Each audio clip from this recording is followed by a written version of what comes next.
Wyoming Territory, 1883.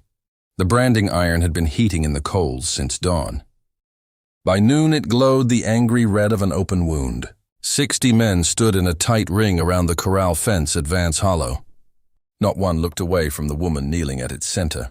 Iris Calloway knelt with her spine straight and her wrists bound in front of her. Ezra Vance's heavy hand rested on her shoulder like a sentence. The leather strap bit into her skin, but she refused to tremble. Her dark red braid had come half loose.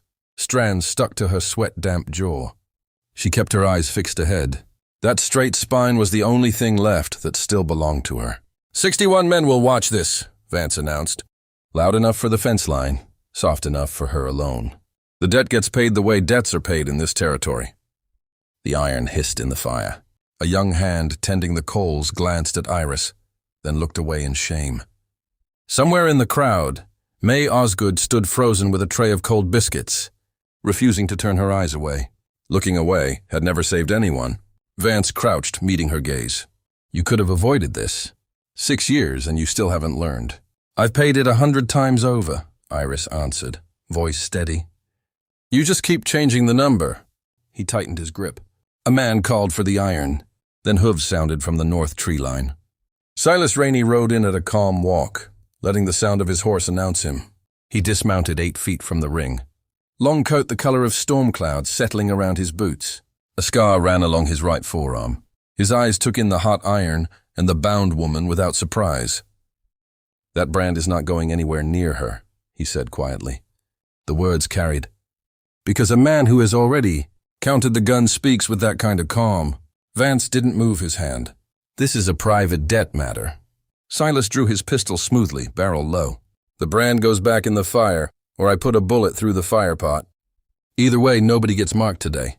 The yard held its breath. Vance finally lifted his hand. After a tense standoff and cold calculation, he backed down in front of all his witnesses. Take the debt with you. See how far paper carries you. Iris rode out of Vance Hollow behind Silas, wrists still raw from the strap, but unmarked by iron. For the first 4 miles, she rode in complete silence. She had learned long ago not to spend hope on hoofbeats. They reached Larkspur Creek. Silas rented her a room at Prudence Hale's boarding house with a bolt that locked from the inside. He stood in the hallway, never crossing the threshold. There's a window seat facing east. You'll get the sunrise. That night, Iris tested the bolt 3 times, then cried for the length of 1 candle. For the first time in 6 years, the morning that came belonged to her. In the days that followed, she took honest work mending for Whitfield's store. She insisted on clear terms, with Silas. No handshakes, no unspoken debts. He agreed without hesitation. One evening she asked about the person he had lost. Silas told her quietly, I was 3 days too late for my sister. I'm not 3 days too late this time. It was the most honest thing any man had ever said to her. As the first week passed, Iris began to feel the slow unclenching of muscles that had been braced. For 6 long years, she was learning what it felt like to choose her own labor, her own silence, her own sunrise. The Western Legend Stories brings you tales of the real West, raw, honest and unforgettable. If you want to see how this story unfolds, hit subscribe and turn on notifications.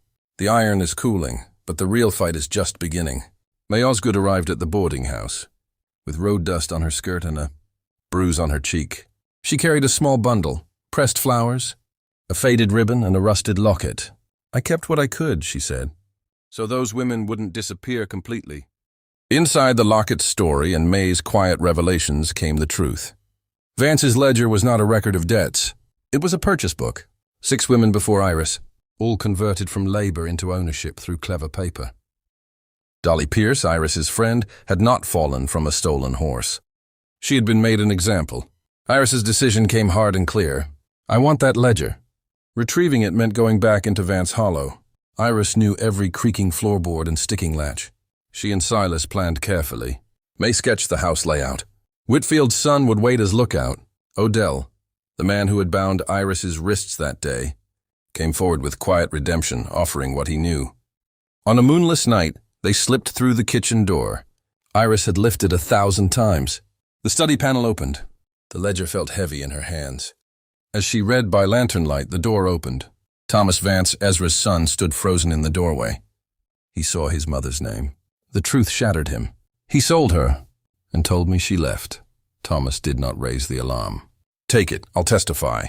They rode out with the ledger. Vance's men ambushed them on the ridge. Bullets flew. Iris drew the pistols Silas had taught her to use in the dry creek bed. Her shot found a rider's shoulder, buying them time. Silas took a bullet in his own shoulder, protecting her. But they reached Larkspur Creek with the evidence. Prudence Hale tended the wound. In the lamplight, with Silas's blood on her hands, Iris spoke first. I love you.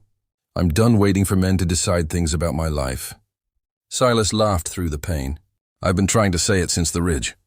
I love you too, Iris Calloway, whatever name you choose to keep. 2 days later, Vance rode into town with Sheriff Purdy, demanding the stolen ledger.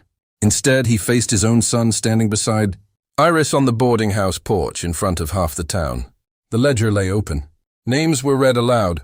The crowd stirred. Voices rose with long-buried suspicions. Purdy stepped away from Vance. That night, Vance tried to burn the sheriff's office to destroy copies. The town fought the fire together. Thomas testified in the street, voice breaking but steady. A federal marshal arrived, summoned by May's determination. The ledger, the bills of sale. Thomas's testimony and Iris's courage built a case no one could ignore. Justice, slow and imperfect, began turning its wheel. Iris kept the chain she once wore as a reminder of choice. She kept the locket, too, a quiet promise that women would be remembered. The first chapter of freedom had closed, but the ledger had 6 more names, and she would not rest until every one of them was answered for. The Western Legend Stories continues with the final chapter, the trial, the reckoning, and the new beginning. Stay with us. The trial in the territorial capital lasted 5 days. Iris stood before the jury and spoke plainly for nearly 2 hours. She told them of 6 years reduced to a number that never reached 0, of a brand meant for her skin before 60 witnesses, and of a friend whose death had been called an accident. It was never private, she said.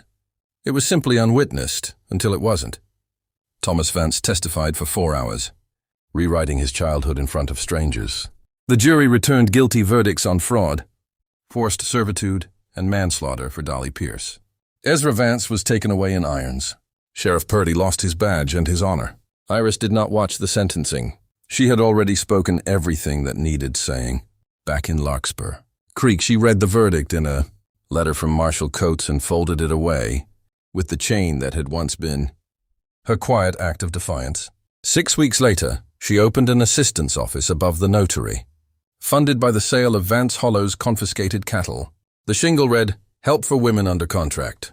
Larkspur Creek. 2 of the 6 women were found quickly. One wept for 15 minutes when told her debt had been voided. Another came with her new husband, who drove 70 miles so she could see the ledger reduced to courtroom evidence. A third was never found, nor the fourth. Iris kept their names pinned above her desk as a different kind of debt she meant to keep paying. Dolly Pierce received a proper headstone paid for by Iris's own wages. Iris stood beside it in the gold country and spoke the quiet words of remembrance. May Osgood kept the office books. Thomas worked downstairs at the notary, determined to make paper serve truth. Prudence's boarding house became a safe first stop. Whitfield extended credit. The town had decided, after one public reckoning, that looking away was no longer acceptable. On the office's opening morning, a road-worn woman stepped through the door, wrists chafed from a strap. Iris rose, crossed the room, and gently worked the binding loose. You're not alone anymore, she said. Let's get you free. Outside on the porch, Silas Rainey cleaned a gun he hoped he would never need again. He watched the woman he loved give to a stranger the same mercy a stranger had once given her. The arithmetic of guilt he had carried since his sister Josephine finally balanced. He had not been too late this time. Iris kept the name Calloway, not because it had been forced on her, but because she chose to make it her own. Some mornings she took out the old chain, held it, then put it away. Its purpose was finished. The Western Legend Stories is where tales of courage, justice, and new beginnings ride across the high plains. If this story of Iris and Silas touched you, hit subscribe right now, turn on notifications, and join us for more unforgettable Western legends.